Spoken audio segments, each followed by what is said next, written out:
From LNN USA, it's Good Day VA, brought to you by Dunlop House. The most rewarding part of my day would be seeing the residents putting a smile on their faces, especially if I have family members come up to me and say, "Oh, my loved one, they said they did this with you and they loved it," and that just makes me feel like I'm making a difference in their lives. My name is Chrissy Roth. I'm the Memory Care Activities Coordinator at Dunlop House. We definitely make a difference in the lives of our residents, and I would encourage anyone to come to Dunlop House and see what we're all about. Dunlop House, more than a house, it's home. Welcome to Good Day VA. I'm Carolyn Day Pruitt. I'm Gianna Deepeth, and Sam is out today. Welcome back to the table. We're glad you're here, and we have some deep discussions in store today. But first, G, what do you have in store for us for sports this week? Well, we're going to revisit the AFC and NFC championships and give you our predictions on who we believe is going to win the Super Bowl. Excellent. I already mentioned we've got a lot happening in our deep dives today. We have a special guest in studio to talk about the potential Petersburg casino and some concerns surrounding the process the city used to select a casino company. We'll have all that and more when we return.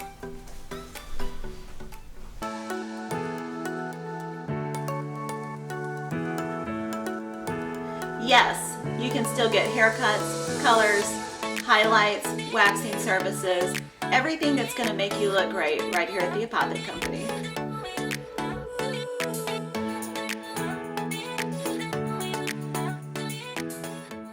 Warning, these products contain nicotine. Nicotine is an addictive chemical. The Vape Guys is where you'll find hundreds of e-liquids and a huge selection from salt nic options and disposables to hemp-based products and detox. The Vape Guys make you the star with their loyalty program, superior service, unrivaled selection, and the passion for vaping you deserve. The Vape Guys, 536 South Park Boulevard, Colonial Heights. Welcome back to Good Day VA. Let's turn to this week's top headlines. The legislation that would designate Petersburg as a potential casino site and permit the city to hold a referendum on a casino is continuing to wind its way through the General Assembly this week.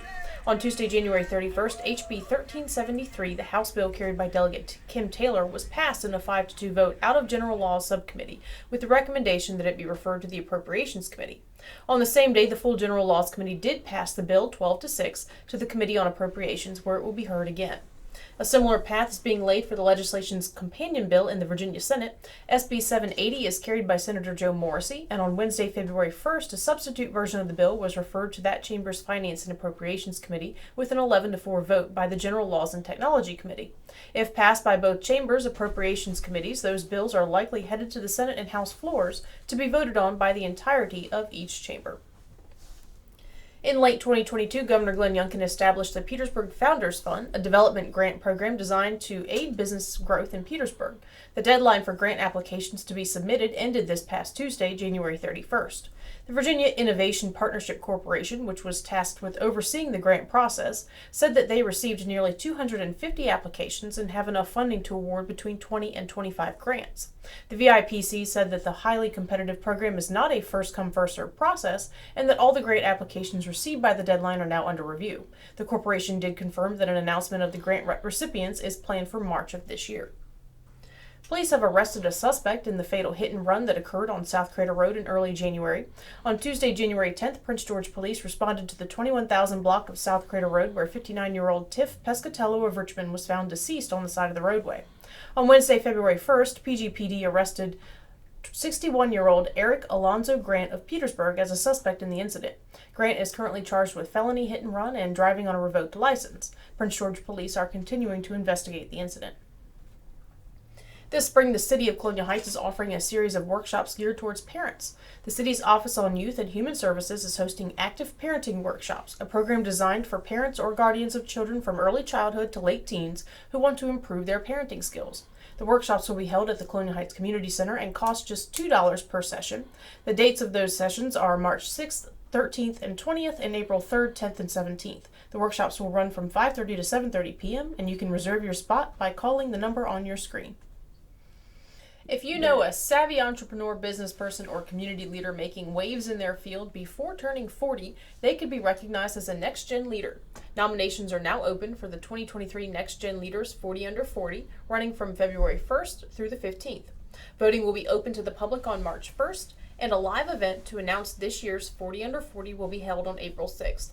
If you would like to nominate a Next Gen Leader, visit lnnusa.com. That wraps up this week's headlines. We'll take a look at sports and weather when we come back. It's time you heard the best fried chicken doesn't come out of a bucket or a box. You'll find it fresh out of the deep fryers at Breeze Inn. Virginia's finest chicken. Succulent, juicy chicken with a crispy coating. Hungry for more? Try our pulled pork barbecue, real Philly cheesesteaks, and mouth-watering burgers. Home to Virginia's finest chicken. And oh yeah, we've got a convenience store too. Today's show is brought to you by our friends at the Cloud Factory, who take a customized approach to their customers. They know not everyone is alike, and neither are their needs. So, the Cloud Factory focuses on what's best for you when it comes to CBD, hemp-based products, vapor nicotine, glassware, and just about anything, providing alternative routes to a healthier you. Ellen and Weather, brought to you by Petersburg Jewelers. We've had a relatively mild winter thus far, and now that February is here, Jack Frost is returning in full force. The high for Saturday is a sunny 36 and a low of 24. Sunday and Monday are sunny too, and relatively warm up with highs in the 50s and lows in the 30s. Tuesday and Wednesday warming up even more into the 60s, lows in the 40s. So keep warm over the weekend and look forward to warming up next week. Whether it's raining diamonds or sapphire skies, add a little sparkle to your day with Petersburg Jewelers. G, there was some big news in the world of sports this week. Yes, I am coming out of retirement. Just kidding. Well, speaking of retirement, I didn't know you were retired. me either. My knees retired me. But, yeah, speaking of retirement, Tom Brady has announced that he's going to be retiring this week. Well, it's kind of a surprise, but since he's done it once before, right. It's not a real surprise. It seems like he's done it 8 times before, actually. We were kind of waiting on it. But here's my question to you. What do you think? Do you think he's for real this time? I do. I watched his video. I saw it before I saw the news anywhere. I saw it on Instagram, and I felt like he was sincere. It wasn't the big production of his retirement announcement last year. It was just a simple video of him talking to his fans saying that he was retiring, and it wasn't a very long video. I think it's for real. To me, the bigger question is now the right time? Last year may have been the right time, but then he came back. Right. And our producer just informed us that he's going to be going to the Dolphins, but I don't think he's that desperate. Yeah, no. He might want to stay in Florida, but it's going to be with the Bucks. If he does, but I do think that he's officially retiring. I'm not sure that this was the right moment. Maybe physically for him. Of course, I'm not him. I'm not in his shoes. Right. I don't know physically where he's at. I think he could still play. Right. But I'm not sure that this is the time. Maybe if he'd given it one more shot, one more season, and then done the whole final retirement thing, that may have been it. What do you think? I think that people believe that he can still play. I think there's still interest out there for him. Think about it, the 49ers ran through 8 quarterbacks last week, so they're in desperate need. I lost track. So and I think he may be from San Francisco, if I'm not mistaken. He's from the Bay Area. Right, yep. So that'll be a great place for him to at least do 1 year and retire. Yep. But I do think that he is sincere this time. The unfortunate thing is that this past year was kind of hard to watch Tom play, and I don't know if that was due to him, maybe his winning athletic ability, or it was just the team. But in personal stuff going on. Right, exactly. But in reference to what we know Tom as, it was kind of hard to watch this year. Mm-hmm. Being Tom Brady, expectations are up here, and and he just didn't meet those expectations this year. But is it fair to have expectations that high of somebody who's been in the NFL for over 20 years and is 46 years old? Yes, when you are going to be considered the greatest quarterback, maybe NFL player of all time. You don't think that as he got older, that maybe the expectation should have been maybe more along the lines of, he's great, he is the GOAT, but he's going to inevitably decline some? I don't disagree there, but when you make the decision to come back, it wasn't like, hey, look, we asked you, you came back, and it wasn't as if you came back to fill a mentor role. Right. You came back to still be a starter and to win championships. And we're going to hold you to that. He's not pulling a Manning brothers coming in to coach the Pro Bowl. I get it. I understand that. I understand. Regardless, I think it's for real.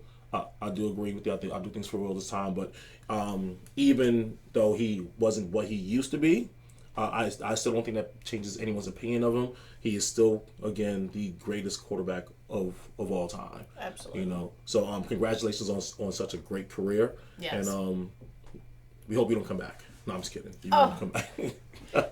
If you come back, do better. No, I'm kidding. I'd like to see him come back in a new role, like you were saying, a mentor or something. I would love to see him take all of his knowledge and experience. It's such a vast amount of experience that he's got. I'd love to see him apply that, mentoring young people. I mean, it could be kids, it could be anything. I mean, just mentoring and passing that experience and knowledge and wisdom along to the next generation of football players. Okay, I can see that. So you're not saying as a head coach or anything like that?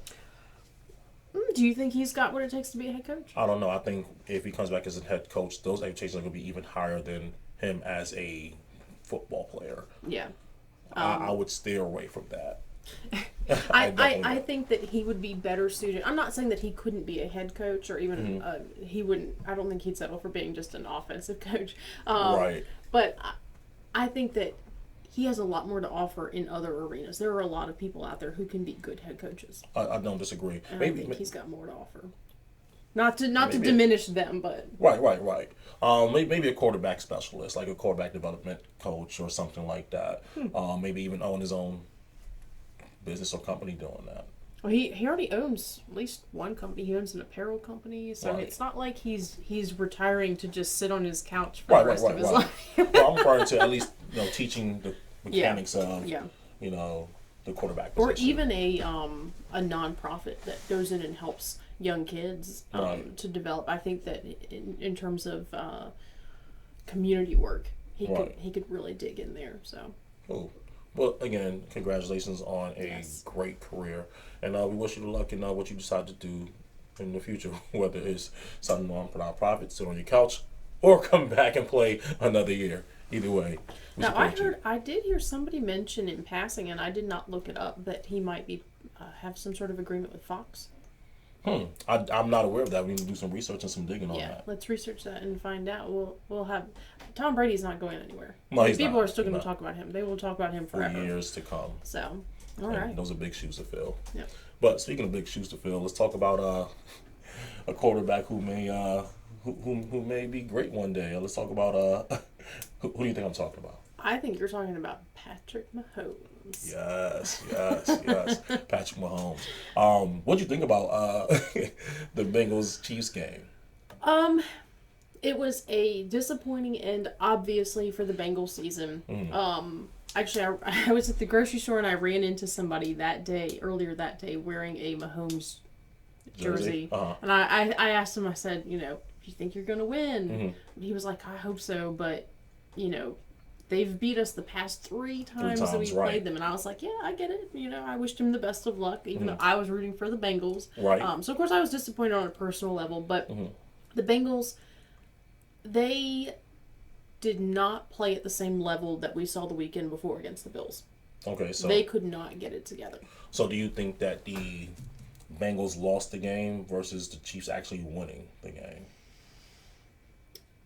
Given what happened in the final seconds of the game, with Mahomes, now you can argue it both ways, because Mahomes surprised everyone by making that last-minute run that pushed him into... I mean, he was obviously in pain. You could see it throughout the entire game. He was limping. At one point, he kind of started to limp off to the sidelines, but then he came back. Yeah. He was in pain. There is no doubt of that. And I applaud him for pushing through that and playing such a great game. But that last-minute burst where he actually ran on that ankle, that could be argued as a winning moment for the Chiefs. Absolutely. But at the same time, the mistake that was made on the Bengals side by pushing him after he crossed out of bounds. That penalty could also be argued as losing the game for the Bengals. They were tied at that point. Huge. So I don't know how you argue that. Which way do you, what do you think? I don't know. No, because those are two very, very valid points. Here's what I will say though. I will say that Pat deserved and earned it. Oh, I mean, I would say that going out on that field with that injury. Right. I would say that, and the report says that he actually he decided against getting the shot to help numb his ankle. Oh, did he? I did not know that. Wow. Right. So my hat's off to him. But in the same realm, though, at this level, in this championship game, Joe Burrow was also playing again with 3 linemen who were not original starters. And it seems like they could not stop the pass rush for anything. But overall, even in that, it was. I still enjoyed watching the game. I still think it was a very good game. It was definitely what I expected out of those two guys and those two teams. But ultimately, the better team did win. In this case, I will say, I mean, I think that him opting not to have the numbing shot, like you said, I think that may be a benefit in the end. Pain serves a purpose in your body. It's there to tell you something's to stop, not right. so that you don't further hurt yourself. And I think that was a wise decision on his part. Even though he was in pain for the game, I think that ultimately he could have hurt his ankle further if he had that. I don't disagree at all. But now he has 2 weeks to rest, recoup, and recover, and we'll see how he bounces back in the big game. But in the big game they're going to be playing against the Philadelphia Eagles. But let's talk about their championship game, bro. Versus the 49ers. Thoughts? Hey, did you read the books? A Series of Unfortunate Events. Oh my gosh, yes.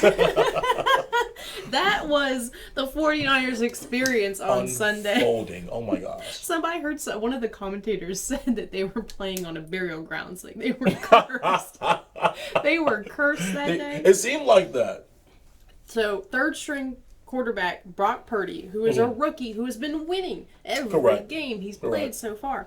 He was injured literally in the first half of the first quarter of the game. And I mean, it looked like a nasty. It looked really bad. That angle and that pressure. Yeah. I can't. Really bad. But obviously it put the 49ers on their back foot for the rest of the game. Absolutely. Game started off rough for him, and Johnson came in and he looked scared to death. He looked scared. He honestly looked like he had never played football in a day in his life. Ever.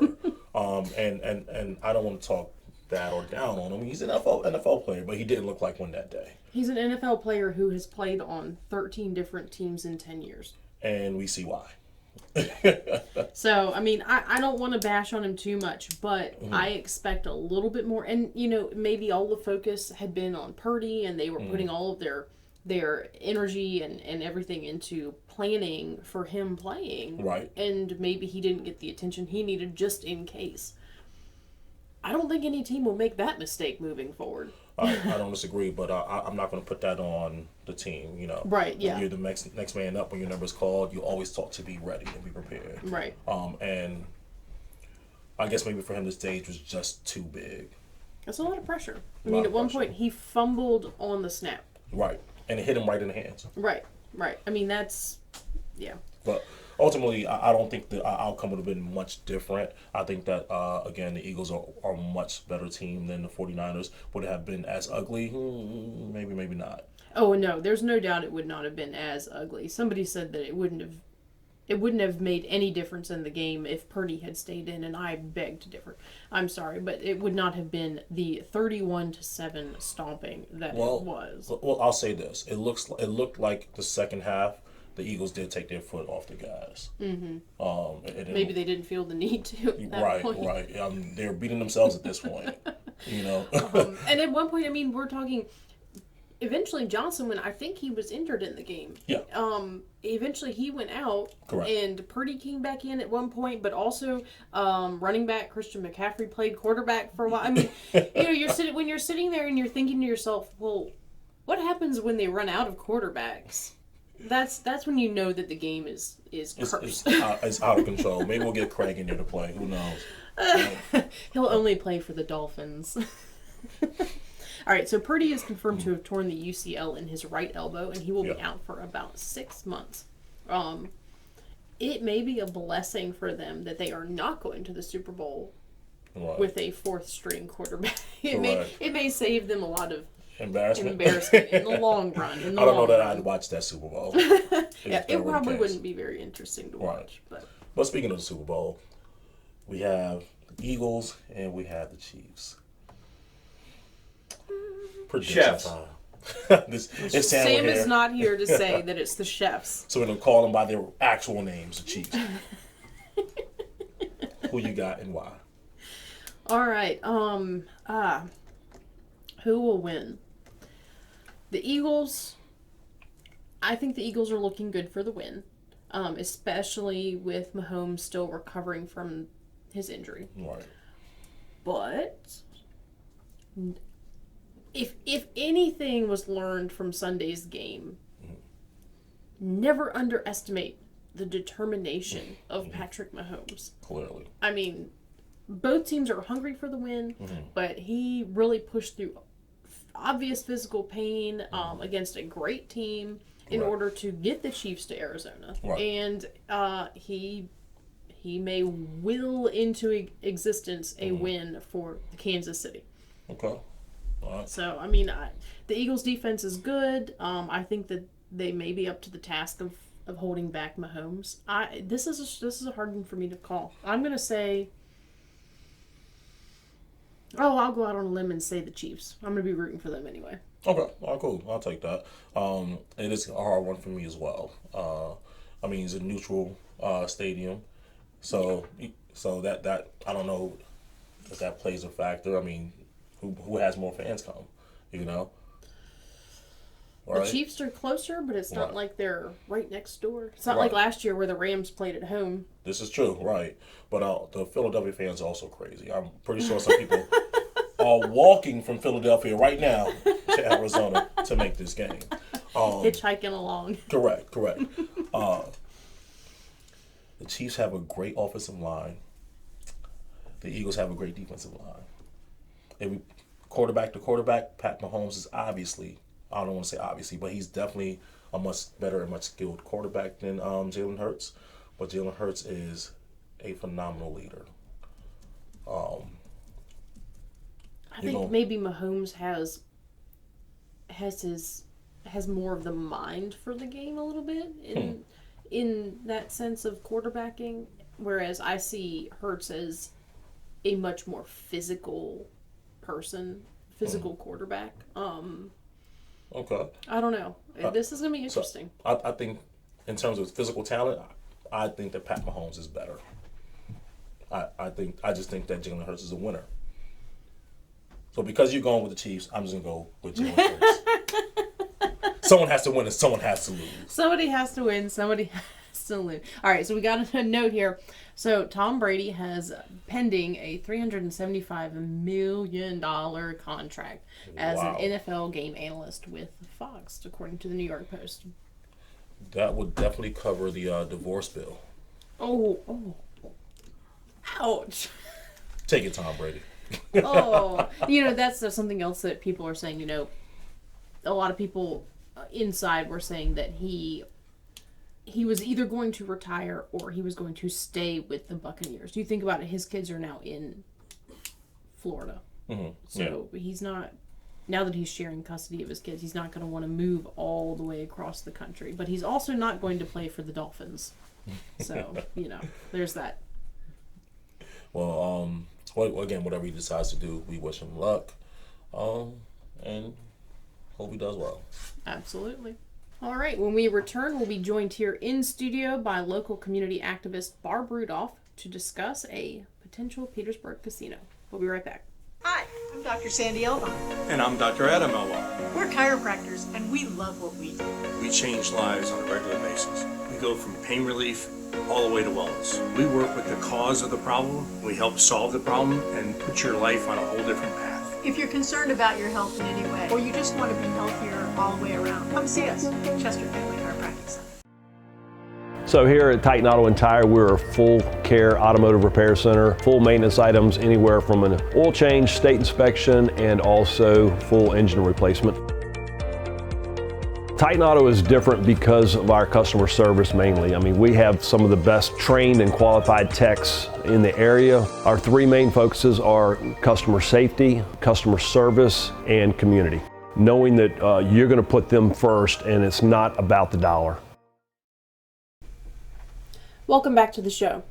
After City of Richmond voters voted down the one casino development in 2021, talk of the casino being developed here in Petersburg instead quickly began. As we already covered in this week's headlines, legislation is currently moving through the General Assembly that would make a Petersburg casino possible. We're joined in studio today by local community activist and founder of the Facebook group Clean Sweep Petersburg, Barb Rudolph. Barb, welcome to the table. Thank you, Carol and Day. Thank you, G.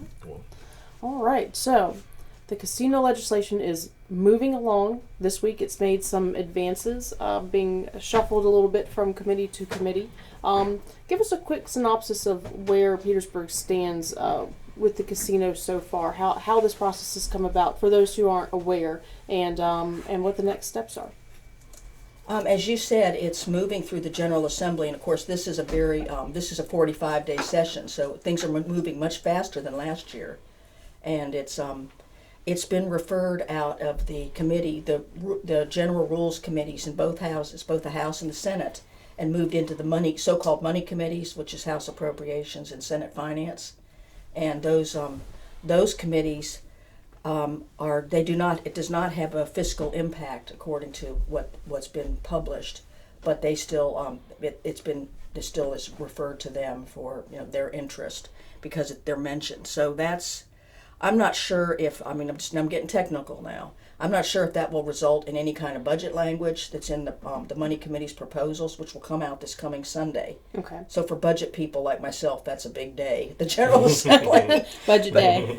But at any rate, it's like we're working toward a finish at the end of February. So we only have a few weeks left. So right now, for the folks who are the proponents of the casino, it's looking pretty good, because it's made it through these committees with a majority. There have been some nays and some abstentions, but if it makes it through the two money committees, I think it's probably got a pretty good shot of being voted in by the full House and Senate, in which case, eventually would move through to the governor to be signed. But usually, if it gets through both, and we don't think the governor is going to oppose it, I'd say at that point the city and Cordish would be fair in saying it's gonna be a referendum. Okay. And that's what the ultimate, that's really what the legislation is working toward. Two things: establishing a referendum in Petersburg next November, so voters can say, yes, we want a casino, no, we don't want a casino. And the other piece of it is to exclude Richmond. Right. Richmond was originally one of the 5 casino locations identified by the state, and as you pointed out, they did not vote for it as a city in November of 21. So now Petersburg's trying to get its chance, but without Richmond. The complication is that JLARC, which is the General Assembly's audit agency, the review that they did said that casinos were feasible in both Richmond and Petersburg, individually or collectively. And if you had 2 casinos, each one would be less large and successful as a standalone one in one city, but it would overall for the state would collect more revenue. And speaking of the numbers, I think the city and state officials have touted about 30% of the general fund budget would be the increase in the tax revenue for Petersburg if the casino were to be approved by the voters. Yeah, that's a number that's been cited by one of the city supporters in several meetings, and I felt that number is not an accurate representation of what's the city share of gaming revenue, which is what Cordish has been talking about and what JLARC was talking about. Now, that 30% figure was clarified in a meeting yesterday, that it also includes meals tax, lodging tax, real property tax, things like that. So that may be accurate, but it's not accurate. It greatly overstates the gaming revenue to the city. Right. For those who aren't familiar with it, the casino proposal involves, I think, 3 stages where they would build the initial part and then add on two additional phases. So they're looking at a larger development, not just a casino. They're talking hotel, maybe restaurants, entertainment venues. So there are other sources of taxes involved in that. Right. That's the distinction. Now it's also talking about it's as you said, it's a 3-phase plan. Yesterday, Zed Smith, who's one of the leaders of Cordish, he noted that it would take 8 to 10 years to fully develop.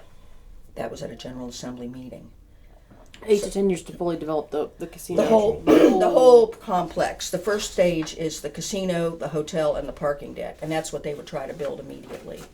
It's all on the same property, but then it expands out into basically taking up the entire space. So the last part is residential and more retail and a second hotel, for example. Okay. So is there a timeline for 8 to 10? That could be 8 years out. Right. Now when Cordish spoke at City Council, they indicated that those further phases would be somewhat dependent upon how well the first phase goes. But in talking with the General Assembly yesterday, there weren't any of those kind of reservations expressed because, of course, they're very interested in getting the General Assembly to vote for this. Right. So it was not conditional, but when they expressed it to the city leaders and citizens, it was still sort of like it's not like they're not committing to 1.4 billion, but it's not a sure thing either. Right. Okay, so taking a closer look at the numbers themselves. So they're talking maybe 8 to 10 years before the casino is fully developed in the full scale of the plan, assuming that it goes. Projected year that there would actually be tax revenue from the casino to City of Petersburg is not until 2027. Yes, that's the first year, according to the JLARC report. And actually, JLARC itself said you shouldn't really count on till 28 to being a year fully realized, and that's about 12 million. So it's not a whole lot more. So they are estimating that the increase for the city revenue will be between about $8 and $11.5 million, with $11.5 being in the first year. Now, I think when you cite the $8 million, you're talking about if there's 2 casinos built. Yeah, if Richmond and Petersburg both open casinos, which I guess is technically a possibility still. I guess it's still on the table. Right. And I don't know that there's anything in the legislation that says that Richmond, after Petersburg goes through this process, has its referendum, can't also. They've already been designated as a potential casino site. I don't believe that there's anything in the legislation, from what I've read, that says that Richmond can't come back 2 years from now and vote for a casino. I think there's maybe, and I'm not sure, so pardon me with this, but I think maybe there's a 5-year moratorium on another referendum in Richmond. But it's not a done indefinite. deal. Richmond can never have a casino. Yeah, it's not set up that way. It's okay. So it sounds like, correct me if I'm wrong, we're going through this process, and the voters get to vote afterwards in terms of whether or not they want to go through it, actually having. Would you think that's? So 2 questions. Is that a waste of time? If we were going to go through this entire process, go through the numbers, lay out a plan, and the voters say, you know what, this is not something that we want here? Or is it that the voters, does it really matter what the voters vote or think? Yes, it's ultimately dependent upon the referendum. That's how it worked in the other cities. Okay. Like in Bristol, Danville, Norfolk, and Portsmouth, the 4 cities that either have opened casinos or are in the process of building them. Right. All of them, they had a referendum, and the voters overwhelmingly voted to have a casino, like 80%. So it was kind of unusual when Richmond came back, and it was close to 50-50, but they got less than 50%, so they lost. Right. So personally, I think in Petersburg it would have a good chance of being voted in by the voters. Now, there's also technically another step. I think City Council has to approve it first. This is before the voters vote in November, but I don't see that that's going to be an impediment to getting it. That doesn't seem like an issue at this point. No, it doesn't. So. All right. So let's talk about the money and where it should be spent. If a casino were to come to Petersburg, obviously there would be some costs involved. Things for maybe more extended policing, management of roads, maintenance of roads, dealing with congestion in and out of a casino area, and any development that happens around it as a result of the casino coming to Petersburg. All the sewage development, all of the water development that has to be done, and then if other people move to Petersburg in order to be closer to the casino or to start a business near the casino, and they have children, that also increases any demand on the school system. So in terms of where the money should be spent, I'm not aware that there are any restrictions like is in the case of the state lottery that goes towards education. Right. Are you aware of any No. specifics that it has to go towards? No, I don't think it has those kind of strings attached. Okay, all right. So in terms of where the money should be spent, you're heavily involved in the conversations that are happening. You run a Facebook group where a lot of conversations about Petersburg happen. What are you hearing from people in terms of where they think that money should be spent, any money that comes from the casino? Well, I think I think you've covered it pretty well. I mean, I think there's a lot of interest in new schools. Because our school, people say they haven't built a new school in 50 years in Petersburg. So that would be, I think that's number one. I think also probably in order to service that, they may need to have another fire station in that part of the city. And as you said, probably increase public safety presence overall. Right. Now, and a lot of the effects that you've mentioned are things that the city is hoping for. Growth of business around it, bringing in more population. I mean, I think Cordish is betting on that. Sorry about the pun, but they're talking about a residential aspect, in phase 3 at their site, which I think is supposed to be adding 1,300 units. So they're looking at saying, are we going to attract people to come here and live right in this area? I mean, now Senator Morrissey is now calling it a city within a city. That's what he's calling the casino. That's interesting. Yeah, it is, and I find it a little disquieting. But that's he said that's been his latest buzzword with it. Well, that is interesting. I had not heard that previously. But it to me it raises the question of who is the casino going to employ? That's been kind of a big question. Is it going to employ, if Petersburg voters vote this in, is this going to be a big employer for the population of Petersburg, or is it going to just pull in people from other areas to work in these jobs in the casino? Well, I mean, I hope it would employ people from Petersburg, and I mean, I'm sure there would be some people from Petersburg, but as you suggest, there are people from all over this area who would probably desire working there. And, this is where our location is a blessing, but it's also a curse. Because when you think about how we have I-95, I-295, 85, 460, Route 1, 301, all these roads, people all over Central Virginia would find this to be an accessible place to come to work. I mean, example, if you lived in New Kent, you could buzz over here on 295, and it's real close to where the casino's going to be built too. Yeah. So it's the casino location is close to those where all of these roads intersect. So you have that accessibility. In terms of Petersburg folks, we have like one of the highest poverty rates and maybe the highest unemployment rate in the state. So we need to find jobs for folks. Absolutely. The challenge is that the higher paying casino jobs, the ones that where you handle money or come close to money or security, things like anything to do with executives, maybe. Well, not even executives, just people working with the gaming, people working with security. Anybody that touches that, it's not just like a back office or like a maintenance or operations kind of person. Those jobs require licensing by the state, and the state lottery is the agency that's responsible for it. I looked it up again the other day. It's something like a 26-page application that it costs $500 to apply for this background check. If you want to work in one Right, of those if you want to work in positions. one of those positions. Now, it may be, and this is something I don't know, so I don't want to speak out of turn, but it may be that casinos hire people and they may pay that fee for employees. Yeah, that was my next question. But whatever it is, it's if you're going to be hired by a casino and they're willing to spend $500 to get you your background check, you probably already have convinced them that your background is clean. Right. Otherwise, it's a bad investment. Sure, So sure. I think that we're talking about that's going to be a bar to employment for some folks in Petersburg because unlike government jobs where you have banned the box and a lot of these movements to try to give people a fair shot who've served time and done their debt to society, so to speak.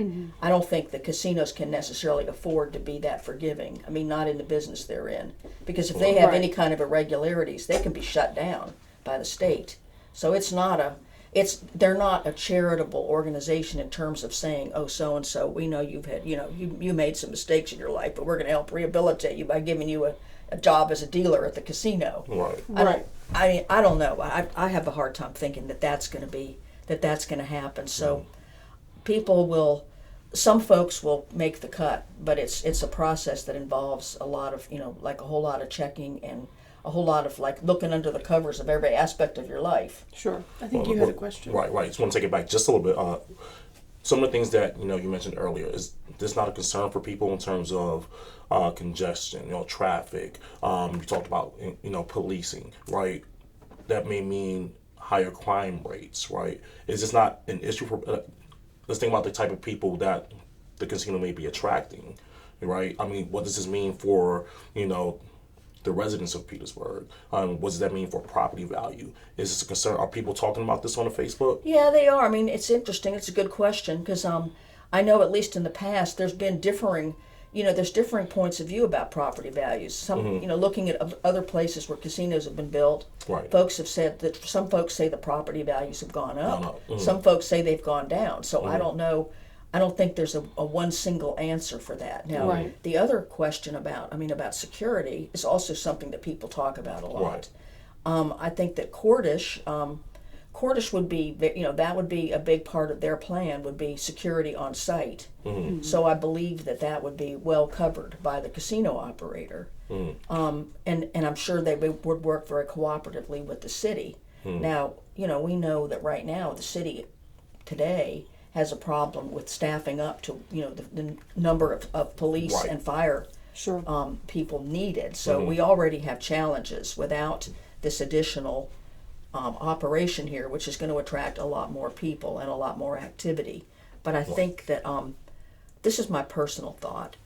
I'm more concerned about criminal activity of folks who are going to the casino, think the casino is the answer, and bet their last dollar on making the big kill on the slot machines, and it doesn't work out. So maybe the only alternative that they have is criminal activity to try to feed themselves and their families. So that is sort of like a collateral impact of it that I think maybe won't be seen right away, but I think that's a concern, and that's one of my concerns in general about having a casino here. It's just the way it affects the people in Petersburg who are already marginally able to live their lives with what they need. Do you basic think that needs that met. differs in any way from the current gambling that's available through the gray machines? Or Well, that's a good question.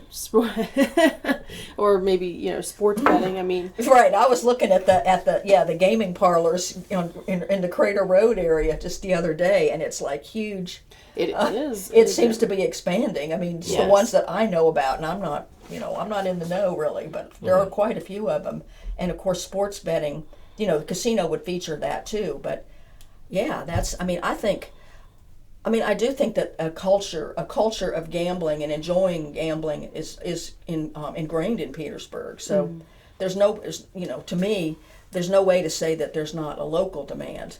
I'm not sure even if that's something so much that Cordish is looking at. They're looking at, we're on Interstate 95 and we're going to be a destination place, which is also what Senator Morrissey's pushing. But if you guys think about it, it is a great location because people, there are all these people that go south in the winter to Florida. They got to go right by Petersburg, through Petersburg. It's a crossroads. It's really a good location from that. So I think that is what Cordish is looking at. They're like, this is the spot. Right, but it also raises a concern, I guess, the safety of your residents versus, I guess, increasing revenue and making a dollar, but I think you hit the nail on the head when you talked about the lack of resources that we already have in some of those places in terms of our police force, our fire department, and now we're increasing traffic into the city where we're already lacking. And in a lot of cases, crime is about proximity. So we talked about the person who bet their last dollar in the casino when they come out, they're right next to my house. Yeah. Right? And if you're looking to commit a crime, it's probably going to be in close proximity to where you are. And right, and then now we're talking about people on 95 going to Florida, and these people are not from here, right? What's to stop them from? I mean, you're not from the city. You don't love the city. What's to stop you from trashing the city? Right. It's true. I mean, that's a lot of good questions there, because really, is some of us who are here, that's where we're coming from. Is Right. We care about the city, Right. and that's why the whole city within a city thing is disquieting to me, because I feel like it's sucking the life out of what's left of the city and trying to push it into this new shiny new thing. Right. And Which is like, it's great for the people who are benefiting from that, but the part of Petersburg of Petersburg that's kind of downtrodden now, how is it going to help that part get better? That's what I'd like to find something that addresses that. Right. Let's talk for a minute about the transparency behind this process. The city council has selected, with assistance, a particular casino group, the Cordish companies, that they want to partner with if it's voted on in the referendum and approved. So you've established a timeline that draws a number of questions on the city leadership's promise to keep the entire process transparent. Can you discuss that? Okay, I'll try to run through it quickly. But, I mean, going back to where we started is the Richmond referendum was defeated. It came, and Senator Morrissey said he immediately thought of Petersburg. His thoughts immediately turned to Petersburg. So, and people were talking about within a few days that there were some casino developers, multiple, that were coming to Petersburg and scouting around. I don't know how true that is, but that was the word. It's a quick turnaround. but then it kind of turned to talking more specifically about Petersburg working with Urban One, which is the company behind the One Richmond Casino, and that sounded like there was interest there. But then it actually, I think it was in February, it came out that there was the city that Senator Morrissey and Mayor Parham had been talking with Alfred Liggins from Urban One. And he and Liggins asked for preferential treatment, or made a comment like, "Well, I expect you're going to pick us." And they the way they expressed it is they looked at each other and said, "Well, no, not actually. You're going to be considered, but we're going to have a competitive process. It's going to be open. We're going to look at other casinos, casino operators." So that was that's how it continued being discussed for a number of months. So it sounded to anybody who was following it like the city intended to do something where they would be considering multiple casino operators. And the other part of it was that Mayor Parham said, we're not going to make a selection until the referendum is approved by the General Assembly, which right now we're in the middle of that, but that hasn't happened yet. Okay, so we get to October 17th, the day that the JLARC report was publicized and presented, and the news was all over it. They were talking to Senator Morrissey and Delegate Taylor, and those there are representatives, and they said Morrissey said that the six casino operators were being had expressed interest, and the city would be getting or asking for or getting proposals from them. But the next day, which was October 18th, Tuesday, City Council Day, City Council comes out of closed session, which, beginning of the meeting, and they voted to employ a consultant, Lisa Speller, retroactive to July 1st. That was kind of odd. Okay. Then the next thing was they had another motion, and that was to explore a relationship with the Cordish companies as a casino operator. Both of these things were voted on unanimously with no discussion. So that's indicating that it was talked about. So that's where I said maybe it's a little bit like the backroom deal that Senator Morrissey had been saying that they were not going to do. It raises the question in my mind of since it was Delegate Taylor and Senator Morrissey who were saying, these 6 are going to be considered, or there are 6 that are going to be considered, and then the next day City Council is saying something different. In my mind, it raises the question of who knew what when. Yeah. That day on the 17th of October, did Senator Morrissey and Delegate Taylor know what the City Council was doing? It's like, that's different hands moving of the right. same. Well, that's how it struck me too. Was it seemed like where there had been a very united front and solid team approach, it seemed like it had fallen apart because I didn't. Either that or there's just I don't even want to speculate, but.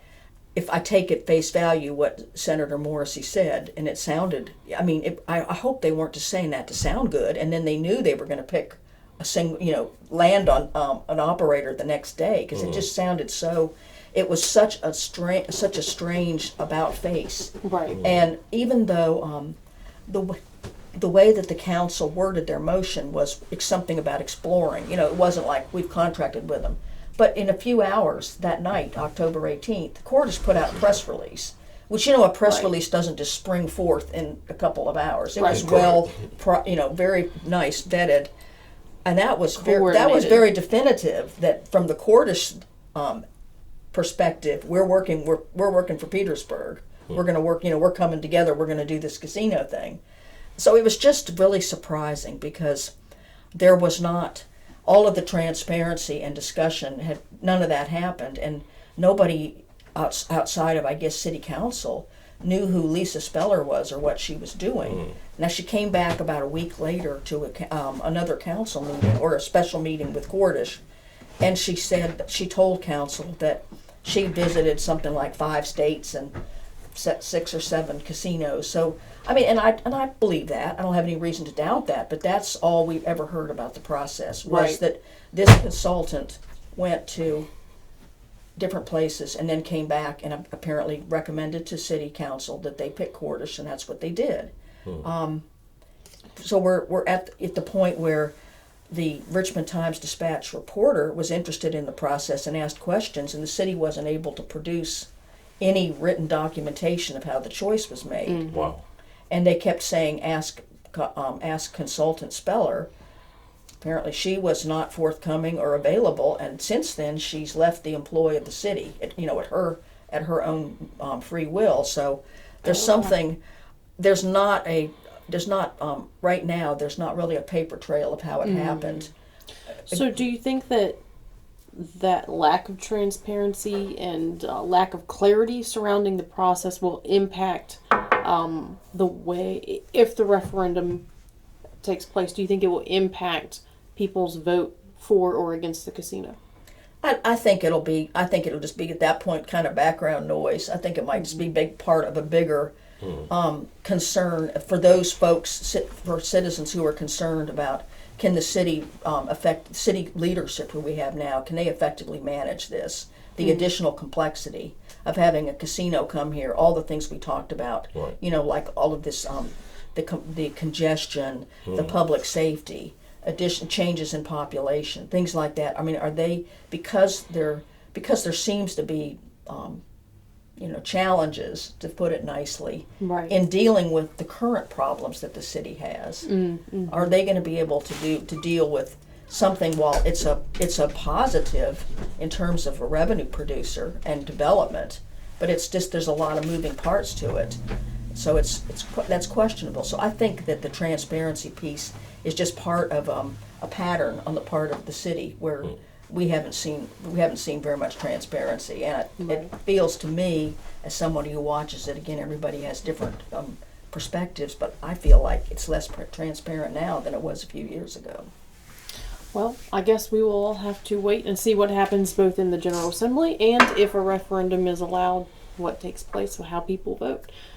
So thank you for joining us and presenting us with all of this information that you have worked very hard to research, and we really appreciate that, Barb. Thank you. Absolutely. Thank you so much. Enjoy talking with you. Absolutely. Likewise. All right. And thank you as well to all of our viewers for tuning into the show today. If you would like to be notified when our new videos drop on YouTube, be sure to click the subscribe button and the notification bell. We'll be right back.